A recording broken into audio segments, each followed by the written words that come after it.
요한계시록 1장 3절 말씀 잘 아시죠? 이 예언의 말씀을 읽는 자와 듣는 자와 그리고 그 가운데 기록한 것을 지키는 자에게 뭐가 있습니까? 복이 있다. 복 좋아하시죠? 예, 복을 싫어하는 분은 없습니다. 그러면서 마지막에 멘트를 하고 있는데 그 멘트가 뭐냐? 때가 가까움이라. 이 때가 어느 때겠습니까? 예수님이 다시 오실 때죠. 예, 그 날이 가깝다라고 표현했습니다. 그렇게 가까운 기간이 1900년이 넘었습니다. 왜 그러냐? 그 시간 개념은 또 하나 아셔야 될 것은 하나님의 시간 개념하고 우리 시간 개념이 다릅니다. 하루가 1000년 같고 1000년이 하루 같다. 그런데 가깝다고 한 것이 1990년이 됐어요. 예. 그러면 우리가 이 성경이 왜 그렇게 중요하냐 하는 것이죠. 성경이 중요한 것은 말씀이기 때문에, 하나님의 말씀이기 때문에 중요한 겁니다. 그러면 좀 더 상세하게 말씀드리면 그 말씀인데 왜 그렇게 중요하냐, 성경이 왜 그렇게 중요하냐 했을 때에 거기에 구원에 이르는 지혜가 있기 때문입니다. 구원에 이르는 지혜가 있기 때문에. 그래서 누가복음서 1장 37절 말씀에 보면 내가 하나님의 모든 말씀은 능하지 못하심이 없느니라. 하나님의 말씀은 능하지 못하심이 없다. 예. 그러니까 모든 말씀은 능력이 나타난다는 말씀입니다. 능력의 말씀이다.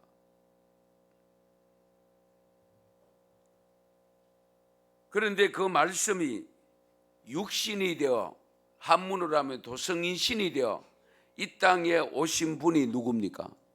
예수님이라고 표현하죠.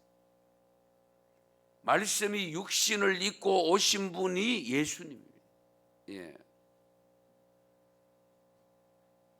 그래서 말씀이 인간의 몸을 입고 태어난 육신이 되신 분이 예수님이기 때문에 말씀의 능력은 곧 주님의 능력입니다.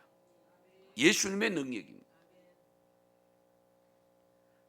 하나님이 말씀으로 계셨는데 그 말씀이 육신이 되어 이 땅에 오셨다고 했거든요. 인간의 몸을 입고 왔다는 거예요. 그래서 그 말씀이 육신이 되신 분이 태초에 하나님과 함께 계셨을 뿐만 아니라 만물을 창조하실 때도 함께 계셨다라고 했고 그분이 없이 창조된 것이 없다라고 했습니다.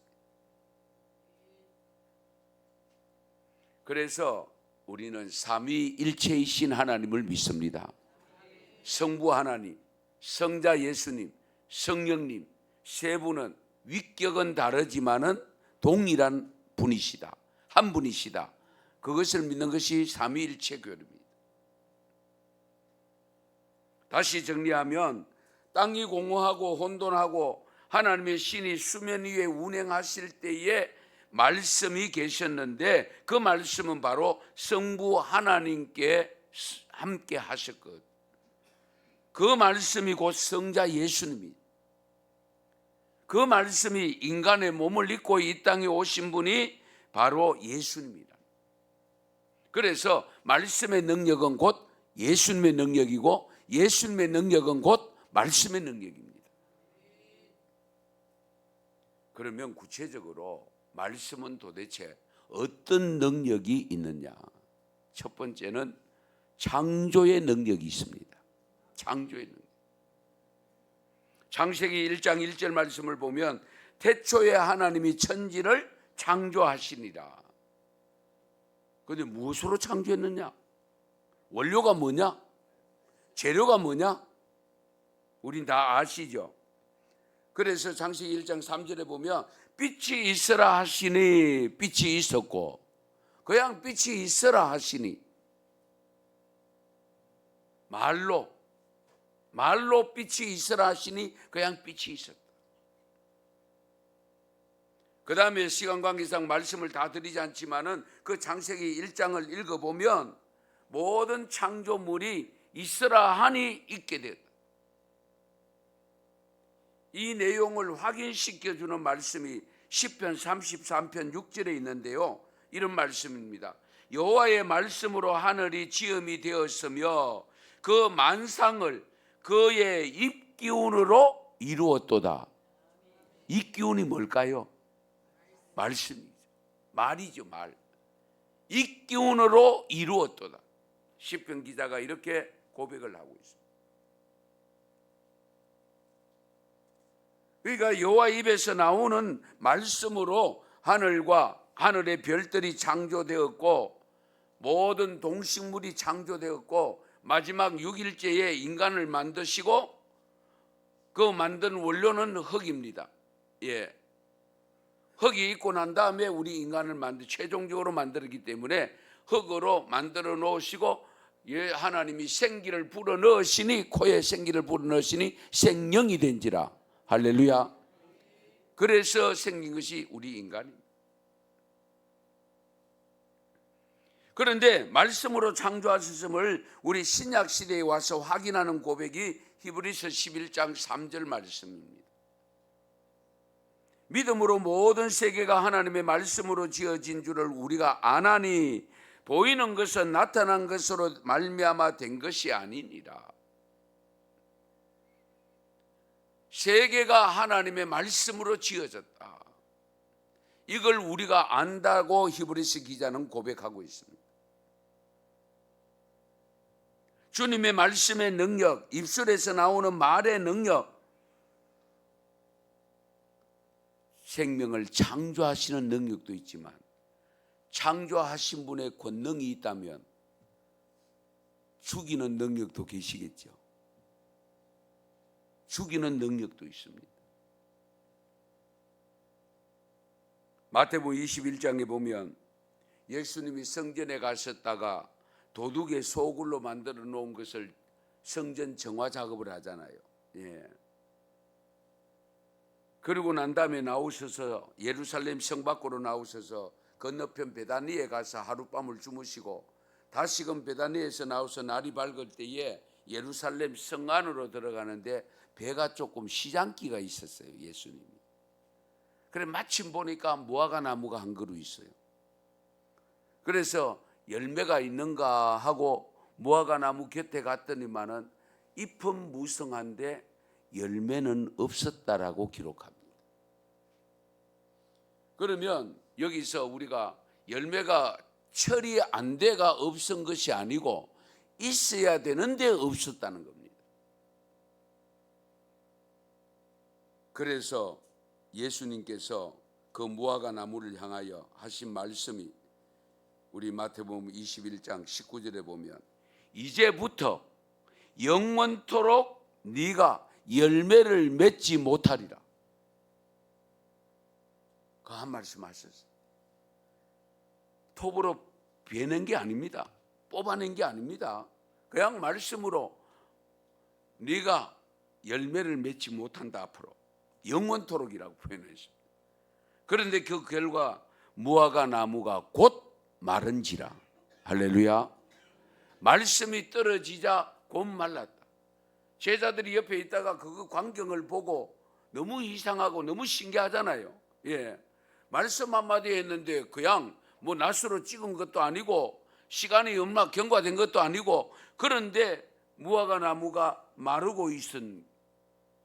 그래서 제자들이 예수님께 묻습니다. 무화과 나무가 어찌하여 곧 말랐나이까? 어떻게 해서 무화과 나무가 저렇게 빨리 말랐습니까? 시들었습니까? 그때 예수님이 21절에서 22절에 이렇게 대답합니다. 내가 진실로 너희에게 이르노니 만일 너희가 믿음이 있고 의심하지 아니하면 이 무화과 나무에게 된 이런 일만 할 뿐 아니라 이 산들어 들려 저 바다에 던져지라 하여도 될 것이다. 너희가 기도할 때 무엇이든지 믿고 구하는 것은 다 받으리라 하시니라. 할렐루야. 다 받으리라. 말씀으로 창조도 하셨지만은 말씀으로 생명을 죽이기도 하셨어요. 그러니까 주님의 능력, 말씀의 능력은 무에서 유로 창조도 하시지만은 있는 것을 없는 것을 있게도 하시기 때문에 있는 것을 얻게도 하시는 하나님임을 믿으시기 바랍니다. 그 다음에 두 번째 우리 말씀의 능력은요, 사람을 변화시키는 능력이 있습니다. 가장 변화하기가 어려운 것이 인간이잖아요. 왜 요즘 개와 고양이를 그렇게 가까이 데리고 다녀요? 이유가 뭐죠? 말을 잘 듣거든요. 그런데 사람들은 말을 안 들어. 자식도 말을 안 들어. 그러니까 애들 하고 있는 것보다 야 하고 있는 게 낫겠다. 그러니까 데리고 다니잖아요. 인간이 가장 말을 잘 안 듣습니다. 죄송하지만. 예. 그 인간, 변화시키기 어려운 인간을 세상의 철학이나 윤리나 교육이나 뭐 이런 것으로 훈계 정도로 조금은 가능하지 몰라도 완전한 사람으로 바꾸기가 어렵습니다. 그러나 우리 하나님께서는 그 하나님의 말씀을 들어가면은 사람이 몇 도 바뀐다죠? 180도로. 180도로 바뀐대요. 한 바퀴 돌면은 원위치로 갑니다. 180도로 바뀌어요. 그래서 히브리서 4장 12절에 이렇게 말씀합니다. 4장 12절 말씀 우리 같이 한번 읽겠습니다. 하나님의 말씀은 살아있고 활력이 있어 좌우의 날선 어떤 검보다도 예리하여 혼과 영과 및 관절과 골수를 찔러 쪼개기까지 하며 또 마음의 생각과 뜻을 판단하나니. 아멘. 혼과 영과 관절과 골수를 찔러 쪼갠다. 찔러 쪼갠다는 것은 뭡니까? 수술을 한다는 거잖아요. 수술을 한다는 거예요. 말씀이 들어오면 나를 수술해서 옛사람을 완전히 벗어 던지게 만들고 골마 터져 있는 모습들을 다 제거하고 완전히 새살이 돋아나게 만드는 것처럼 새로운 사람으로 만들어 주신대요.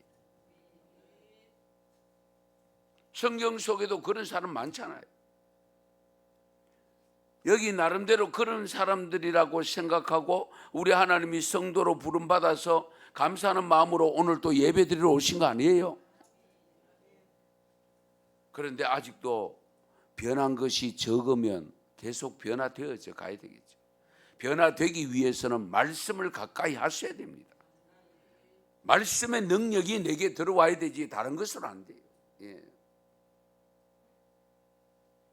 우리가 성경을 읽어보면 어쨌든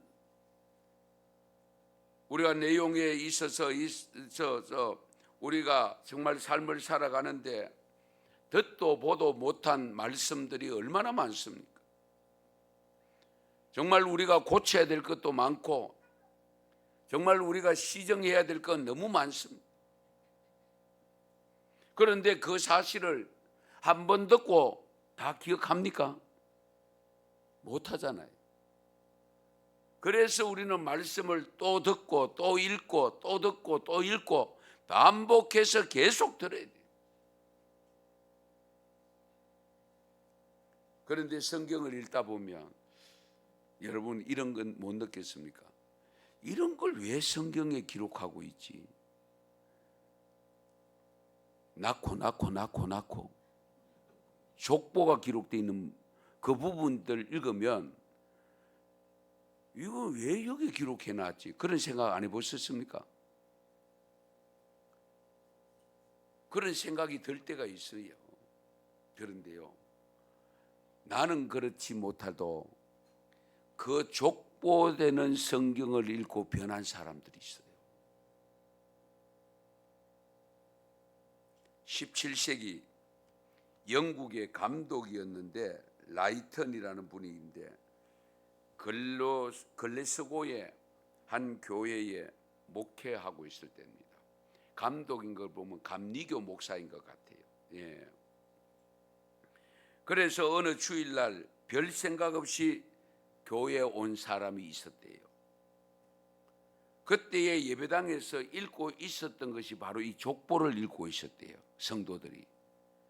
그리고 무심코 그냥 예배당에 한번 와보러 왔는데 그 사람이 그 내용을 듣고 있었어. 그러면 어떤 생각이 들겠어요? 우리가 일반 상식적으로 생각하면 뭐 저런 걸 다 읽고 있노? 저기 성경이가? 이런 생각을 가질 수 있잖아요. 그런데 지루하게 들리는 그 구절을 읽고 있을 때에 그 처음으로 교회 예배당에 한번 와보러 온 그 사람이 거기에 있다는 사람들이 전부 죽었다. 우리 구약 성경을 읽어보면 그렇죠. 죽었다는 이야기는 몇 년 살다가 아이를 낳고 몇 년 살다가 죽었다. 그 내용을 듣고는 나도 죽는구나. 비로소 그때에 그 생각을 더 확실하게 갖게 되었다는 거예요. 그 생각이 갖게 되면서 감동이 와가 예수 믿겠다고 작정을 했다는 겁니다. 할렐루야. 그러니까 하나님의 말씀은 무궁무진합니다. 내게는 은혜가 안 되는 말씀이라도 어때요? 다른 사람에게는 은혜가 될 수 있다는 거예요. 예. 내가 은혜가 안 된다고 해서 다 은혜가 안 되는 게 아니에요. 예. 시편 119편의 9절의 말씀에 보면 이런 말씀이 청년이 무엇으로 그의 행실을 깨끗하게 하리까 주의 말씀만 지킬 따름이니이다. 할렐루야. 청년이 무엇으로 그의 행실을 깨끗하게 하오리까 주의 말씀을 지킬 따름이다. 하나님의 말씀을 지키면 깨끗하게 된다는 거예요. 예. 에베소서 6장 17절 말씀에도 보면은 구원의 투구와 성령의 검 곧 하나님의 말씀을 가지라. 말씀을 가지라. 성령을 검이라고 표현했습니다. 말씀을. 그러면 검은 여러분 힘을 발휘하잖아요. 공격용 무기입니다. 칼은. 그러니까 말씀은 능력입니다. 무슨 능력인가 하면 사람을 새롭게 변화시키는 능력을 갖고 있습니다. 이런 변화의 능력을 수없이 많은데 오늘 예배드리는 성도 여러분들도 성도의 차이는 있지만은 그래도 다 하나님의 말씀을 듣고 그것을 믿고 그걸 깨닫고 그러면서 변화되어져서 성도라는 이름을 부여받고 또 교회에서 주시는 직분을 부여받고 그리고 이 자리에 예배 드리러 오신 줄 믿습니다. 그러나 다 변했습니까? 완전 무결합니까? 아직도 여전히 변화되어야 될 요소들이 많이 있잖아요. 그러므로 그 변화를 어떻게 할 것인가? 내 의지 가지고 안 되고 내 결단 결심 가지고 안 될 때에 어떻게 하나님의 능력을 받아야 되는데 말씀을 계속 읽으면서 말씀의 능력을 받으셔야 돼요. 그래야 완전히 바뀝니다. 우리가 대림절을 통해서 주님이 다시 오심을 기다리는데 뭘 하고 기다려요? 우두커니 기다립니까? 그냥 잘 먹고 잘 살다가 아니잖아요. 어쨌든 주님께 합당한 모습으로 변화된 삶을 사는 삶으로 변화되어지기 위해서 우리가 준비하고 있잖아요. 그 준비를 해야 되거든요. 언제 오시더라도 주님을 영접할 수 있는 삶으로 변화된 모습이 나타나야 됩니다. 그러기 위해서 말씀을 가까이 해야 됩니다. 말씀 묵상 부지런히 하셔야 돼요. 혼자 묵상하고 듣기도 하고 읽기도 하고, 예, 읽으면 들려오잖아요. 말씀이 들려옵니다. 그런 놀라운 변화의 역사가 있기를 바랍니다. 그 다음에 세 번째 말씀의 능력은 치유하는 능력을 갖고 있습니다. 누가복음 7장에 보면 우리 예수님께서 어느 날 가버나움으로 들어갔을 때에 백부장이 사랑하는 부하 직원의 한 사람이 병이 들었는데 예수님의 소문을 듣고 사람을 보냅니다. 예수님이 좀 우리 집에 오셔서 이 환우를 좀 고쳐달라고. 그렇게 보내놓고 그 보냄을 받은 분이 예수님을 찾아가서 이야기하니까 예수님이 그 집을 오고 계셔요. 오고 계시는데 또 사람을 보냈어요. 왜? 당신이 우리 집에 오는 걸 내가 감당이 안 됩니다. 감히 어떻게 우리 예수님 같은 분을 우리 집에 모시겠습니까? 그러므로 말씀만 하옵소서. 말씀만 하면 말씀이 그대로 된다는 믿음을 가졌잖아요. 예. 그러니까 예수님이 그 보고를 받고 난 다음에 거기에 있던 제자들에게 고백한 내용이 있습니다. 그 고백한 내용이 뭐냐면 9절 말씀인데요. 내가 너희에게 이르노니 이스라엘 중에서 이만한 믿음을 만나보지 못하였노라. 할렐루야. 내가 너희에게 이른다. 이스라엘 중에서 이만한 믿음을 만나보지 못했다. 지금 제자들도 이 믿음이 안 된다는 거예요. 예. 제자들이 들으면 기분 나쁘잖아요. 우리 불러가 우리가 따라다니고 있는데도 이만한 믿음을 아직 이스라엘 중에서 만나본 적이 없다고 하니까 자기들도 아니잖아요.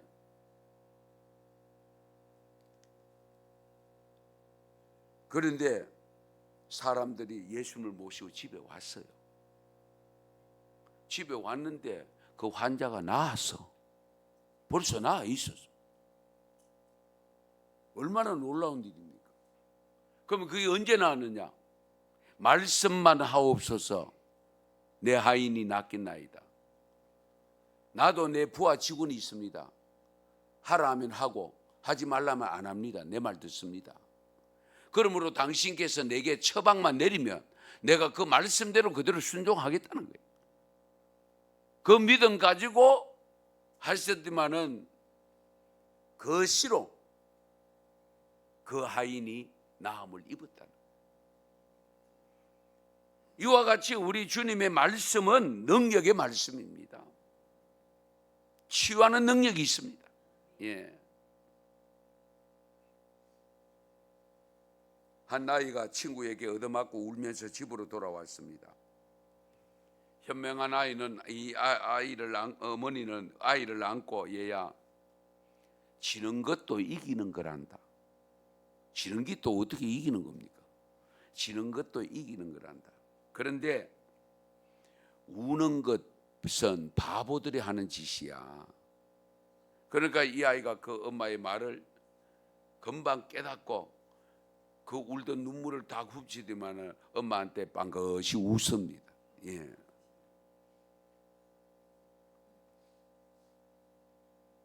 여러분, 우리가 세상에 살면서 참으로 많은 상처를 받습니다. 안 받는 사람 없습니다. 왜? 주고받으니까. 사랑하는 사람으로부터 배반을 당하기도 하고 가족이나 친구나 사회로부터 왕따를 당하는 경우도 발생합니다. 그럴 때 어떻게 해야 될까요? 엄마 품보다 더 따뜻한 하나님의 품에 안겨 보셨습니까? 하나님께서는 여러분들이 얼마나 아픈지 그 상처의 깊이가 얼마나 큰지 깊은지 다 알고 계시잖아요. 그리고 그분은 손수 우리의 상처를 사며 주시고 치료해 주시는 능력을 가지신 분이잖아요. 일어나 내 자리를 들고 일어나 가라. 그러니까 베데스다 연못가에 있던 38년 된 환자가 일어나 자리를 들고 가잖아요. 예. 안수기도 했다는 내용 없어요. 무슨 처방 내린 적 없어요. 그냥 일어나 가라. 38년 된 환자 걷는 것이 불편해가지고 그 물이 움직일 때에 제일 먼저 들어가는 사람이 치유받는데 자기는 가다가 다른 사람 벌써 들어가고 그래가지고 지금 계속 거기 머물러 있다고 했잖아요. 아무쪼록 여러분들이 살아가는 삶 속에서 육체의 질병뿐만 아닙니다.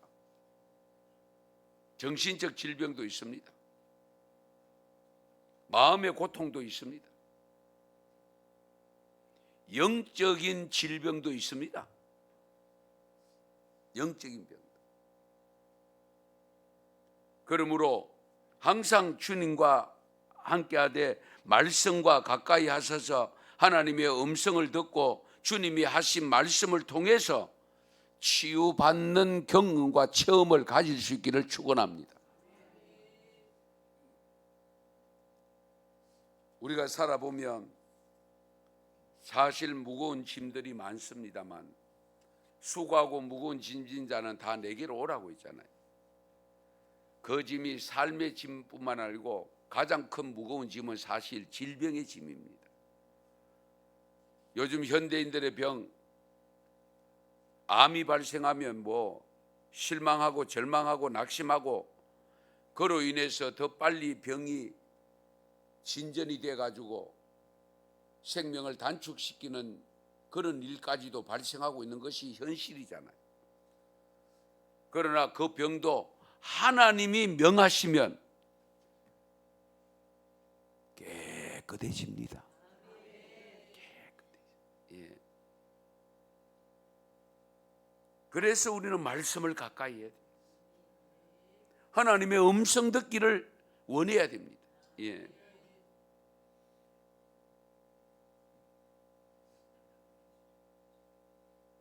창세기 28장 15절에 이런 말씀이 있습니다. 내가 너와 함께 있어 네가 어디로 가든지 너를 지키며 너를 이끌어 이 땅으로 돌아오게 할지라 내가 네게 허락한 것을 다 이루기까지 너를 떠나지 아니하리라 하신지라. 아멘. 너를 통해서 이루는 일이 다 이루어질 때까지 내가 절대로 너를 안 떠난대요. 내가 떠났으면 떠났지 우리 하나님은 안 떠난대요. 할렐루야. 이 점도 마치 내가 하나님 떠났는데 내가 떠난 것이 하나님 떠난 것으로처럼 생각하고 그렇게 불평하는 경우가 발생하잖아요. 그렇죠? 하나님은 안 떠난대요. 하나님 곁에 계신대요. 그건 내가 떠나는 거예요. 예. 분명히 약속을 합니다. 그래서 우리가 살아가는 삶 속에서 크고 작은 여러 가지 실망스러운 일들이 발생할 때에 아픔의 고통이 찾아올 때에 우리가 늘 생각하셔야 될 것은 뭐냐? 하나님이 명하시면 이 질병도 물러간다. 이 병도 이 아픔도 물러간다. 할렐루야. 이 믿음 가지고 사실 때에 또 위로가 되는 말씀 하나 더 있습니다. 로마서 8장 28절에 보면 우리가 알거니와 하나님을 사랑하는 자 곧 그때로 부르심을 입은 자들에게서는 모든 것이 합력하여 뭘 이룬다? 선을 이룬다. 여기 모든 것이 합력한다는 것은 잘 되는 일과 못 되는 일이 있습니다. 건강한 것과 아픈 것이 있을 수 있습니다. 뭐 여러 가지 정말로 기분 좋을 때도 있지만 기분 나쁜 일이 있을 수도 있잖아요. 그러나 지나놓고 보면 그 모든 것이 합력해서 하나님의 선한 뜻을 이루어 가시는 것을 믿으시기 바랍니다. 그래서 지금 당장에 어렵고 힘들고 아프다고 고통스럽다고 해서 그것 때문에 불평하지 말라는 거예요. 예. 그 과정을 겪으면서 믿음으로 이겨내기만 하면 하나님이 선한 길로 인도해 주심을 믿으시기 바랍니다. 그 다음에 네 번째 말씀의 능력은요, 구원에 이르는 지혜의 능력이 있습니다. 구원에 이르는 지혜의 능력. 디모데후서 3장 15절 말씀에 이런 말씀이 있습니다. 또 어려서부터 성경을 알아나니 성경은 능히 너로 하여금 그리스도 예수 안에 있는 믿음으로 말미암아 구원에 이르는 지혜가 있게 하느니라. 아멘. 잘 들으세요. 성경을 너희가 알았다. 그런데 성경은 능히 너로 하여금 그리스도 예수 안에 있는 믿음으로 말미암아, 하나님의 말씀을 믿음으로 말미암아 구원에 이르는 지혜가 있다. 예. 구원에 이르는 지혜는 말씀밖에 없습니다. 말씀이신 예수님밖에 없잖아요. 예. 예수 그리스도 외에는 구원 얻을 길이 없습니다. 누구도 안 됩니다. 석가도 안 되고요, 마음에도 안 되고요, 공자도 안 되고요, 누구도 안 됩니다. 예. 그래서 예수님이 내가 곧 길이요 진리요 생명이다. 나를 믿는 자는 죽어도 산다고 했습니다.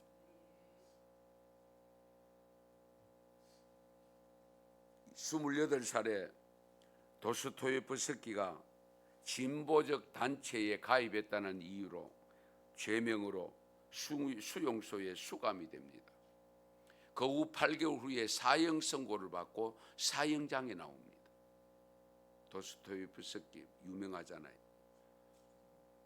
사형장에 나왔을 때에 그 심판하는, 사형을 집행하는 분이 마지막으로 할 말이 없느냐, 보통 그렇게 묻잖아요. 마지막으로 하고 싶은 말. 그것을 묻고 있을 때에 뒤에서 황제가 보낸 사람이 신하가 오면서 소리를 칩니다. 사형을 중지하라.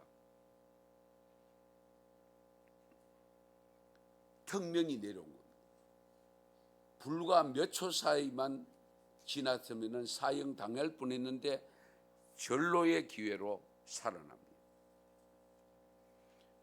사형은 안 당했지만은 시베리아 벌판으로 거기에 가서 살아야 했습니다. 그 시베리아로 가는 도중에 이 도스토옙스키가 성경을 만납니다. 하나님의 말씀을 받게 됩니다. 성경책을 받아가지고 읽기 시작합니다. 그래서 유배 생활을 내에 하면서 하나님의 말씀으로 자신을 채워갔는데 도스토옙스키가 이런 내용의 글을 남겼습니다. 만약 누군가가 아무도 이 일을 제기할 수 없도록 성경이 거짓임을 내게 증언한다 할지라도 나는 그 사람의 말보다 그가 거짓말이라고 단정한 하나님의 말씀을 믿겠다. 할렐루야. 엄청난 고백입니다, 여러분. 누군가가 아무도 이 일을 제기할 수 없도록 성경이 거짓임을 정말 하나부터 10까지 차근차근 증명한다 할지라도 나는 그 사람의 말보다 그가 거짓말이라고 단정한 하나님의 말씀을 믿겠다. 이 믿음 가지고 새롭게 된 도스토옙스키가 남긴 유명한 작품이 뭡니까? 죄와 벌. 잘 아시죠? 까라마조프의 형제. 우리들에게까지 아직도 읽혀지고 있잖아요. 예. 그것이 하나님의 말씀을 만나서 새롭게 변화시켜서 구원시키는 능력을 주셨기 때문에 구원받은 자로서 그렇게 위대한 작품까지도 남겨서 후세대들에게 많은 선한 영향력을 끼치고 있다는 사실. 이런 경우는 많습니다. 이런 점을 기억하시면서 저는 꼭 여러분에게 부탁드리고 싶은 것은 제가 보내드린 말씀이라도 제대로 묵상하십시오. 예. 그래서 가끔 그제도 만찬을 보내드렸습니다만 조찬을 못 보내드리고 중식을 못 보내드리고 만찬을 보내드리는데 말씀 여러분 스스로 정하세요. 매일 내가 말씀을 몇 장 읽겠다. 하루에 3장 읽고 주일날 5장 읽으면 1년에 1도 갑니다. 예. 말씀을 가까이 하셔야 돼요. 그냥 성경책이 먼지 탁탁 털어가 가방에 넣어가 오는 그런 성경책이 되면 곤란합니다. 현재 손때가 묻고 닳아가 찢어져가 새로 사야 될 그런 성경이 돼야 되지 않겠어요? 네. 요즘은 뭐 종이 성경이 아니라도 요즘은 얼마든지 또 성경이 휴대폰 안에 들어와 있는 것으로 인해서 얼마든지 볼 수 있도록 되어 있습니다만은 어쨌든 말씀을 가까이 하셔서 말씀이 주시는 구원의 능력을 받으시고 치유의 능력도 받으시고 새롭게 만들어 가시는 창조의 능력까지도 받으셔서 다른 사람이 누구도 예측 못하고 상상도 하지 못할 일들을 이루어가는 능력 있는 믿음이 되시기를 축원합니다. 축복합니다. 기도드리겠습니다.